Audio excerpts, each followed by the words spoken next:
ನಮಸ್ಕಾರ. ಜಿನಿ ನ್ಯೂಸ್ ವೀಕ್ಷಕರಿಗೆ ಸ್ವಾಗತ. ಜೂನ್ 18ರಂದು ಪ್ರಧಾನಿ ಮೋದಿ ಅವರು ಕ್ರೊಯೇಷಿಯಾಗೆ ಭೇಟಿ ನೀಡಿದ್ದರು. ಪ್ರಧಾನಿ ಮೋದಿಯವರು 3 ದಿನಗಳ ಸೈಪ್ರಸ್, ಕೆನಡಾ ಮತ್ತು ಕ್ರೊಯೇಷಿಯಾ ಪ್ರವಾಸ ಕೈಗೊಂಡಿದ್ದಾರೆ. ಪ್ರವಾಸದ ವೇಳಾಪಟ್ಟಿಯಂತೆ ಅವರು ಬುಧವಾರ ಕ್ರೊಯೇಷಿಯಾಗೆ ಭೇಟಿ ನೀಡಿದ್ದರು.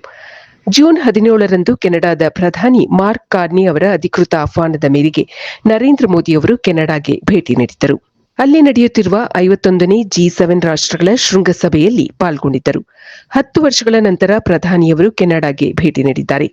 ಖಲಿಸ್ತಾನಿ ಪ್ರತ್ಯೇಕವಾದಿ ಹರ್ದೀಪ್ ಸಿಂಗ್ ನಿಜ್ಜರ್ ಅವರ ಹತ್ಯೆಯ ನಂತರ ಭಾರತ ಹಾಗೂ ಕೆನಡಾ ನಡುವಿನ ರಾಜತಾಂತ್ರಿಕ ಸಂಬಂಧ ಹದಗೆಟ್ಟಿತ್ತು.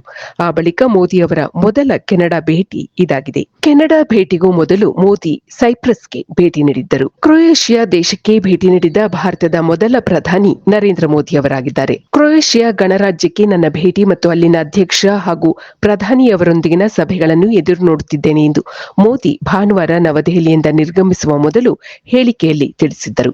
ಉಭಯ ದೇಶಗಳು ಶತಮಾನಗಳಷ್ಟು ಹಳೆಯದಾದ ನಿಕಟ ಸಾಂಸ್ಕೃತಿಕ ಸಂಬಂಧಗಳನ್ನು ಹೊಂದಿವೆ. ಕ್ರೊಯೇಷಿಯಾಗೆ ಭಾರತೀಯ ಪ್ರಧಾನಮಂತ್ರಿಯೊಬ್ಬರ ಮೊದಲ ಭೇಟಿಯಾಗಿರುವುದರಿಂದ ಪರಸ್ಪರ ಆಸಕ್ತಿಯ ಕ್ಷೇತ್ರಗಳಲ್ಲಿ ದ್ವಿಪಕ್ಷೀಯ ಸಹಕಾರಕ್ಕೆ ಇದು ಹೊಸ ಮಾರ್ಗಗಳನ್ನು ತೆರೆಯುತ್ತದೆ ಎಂದು ಮೋದಿ ತಿಳಿಸಿದ್ದರು. ಇದು ಈ ದಿನದ ಸುದ್ದಿ. ನಿರಂತರ ಸುದ್ದಿಗಳಿಗಾಗಿ ವೀಕ್ಷಿಸುತ್ತಿರಿ ಜಿನಿ ನ್ಯೂಸ್. ನಮಸ್ಕಾರ.